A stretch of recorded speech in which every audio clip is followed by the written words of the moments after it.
नमस्कार। आज हम भारत के उस जबरदस्त तकनीकी छलांग की कहानी में गोता लगाने वाले हैं जो बहुत अलग-अलग चीजों को एक साथ जोड़ती है। हेल्थ केयर में एक क्रांतिकारी ब्लड टेस्ट से लेकर अंतरिक्ष में हो रहे अनोखे एक्सपेरिमेंट्स और हमारे भविष्य को आकार देने वाले आर्टिफिशियल इंटेलिजेंस तक।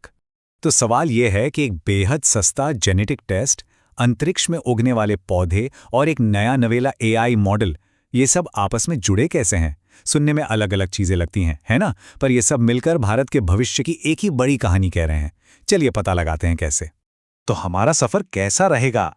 हम शुरुआत करेंगे जीन से राष्ट्र तक, फिर देखेंगे शून्य गुरुत्वाकर्षण में विज्ञान की दुनिया।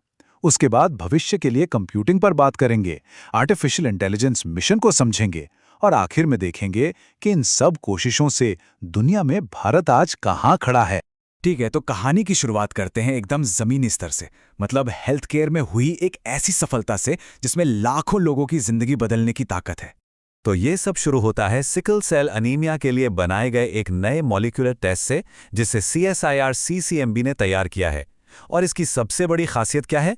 ये सिर्फ तेज और सटीक नहीं है, बल्कि इसकी कीमत सिर्फ 100 रुपए है। जरा सोचिए, इसका मतलब क्या है? इतनी कम कीमत ये पक्का करती है कि किसी की जान बचाने वाली शुरुआती जांच के रास्ते में पैसा अब रुकावट नहीं बनेगा। अब ये टेस्ट भारत के उन दूर दराज और गरीब इलाकों तक भी पहुंच सकता है जहां इसकी सबसे ज्यादा जरूरत है। तो देखिए, एक तरफ तो हम एक बीमारी के लिए इतना सटीक और सस्ता टेस्ट बना रहे हैं, और वहीं दूसरी तरफ हम एक बहुत ही बड़े पैमाने पर जेनेटिक जानकारी को समझने की कोशिश कर रहे हैं। और यहीं पर एंट्री होती है जीनोम इंडिया प्रोजेक्ट की। 2020 में लॉन्च हुए इस विशाल प्रोजेक्ट का मकसद है भारत की अनूठी जेनेटिक बनावट का एक पूरा नक्शा तैयार करना। और अभी हाल ही में रिसर्च के लिए 10,000 जीनोम सैंपल्स जारी भी कर दिए गए हैं। ये डेटा भारत को ग्लोबल जेनेटिक रिसर्च के सेंटर में ला खड़ा करता है, जिससे बीमारियों को बेहतर ढंग से समझने और नई दवाएं बनाने में जबरदस्त मदद मिलेगी। और ये आत्मनिर्भरता की भावना सिर्फ जीनोम मैपिंग तक ही नहीं है। नेशनल बायोफार्मा मिशन के जरिए भारत ने ज़ाइको VD जैसी वैक्सीन, मुश्किल दवाएं और यहाँ तक कि देश का पहला स्वदेशी MRI स्कैनर भी बनाया है।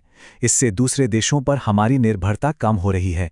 चलिए अब अपनी नजरें जमीन से उठाकर आसमान की तरफ करते हैं, अंतरिक्ष में, जहां बायोलॉजी के कुछ बहुत ही दिलचस्प एक्सपेरिमेंट चल रहे हैं।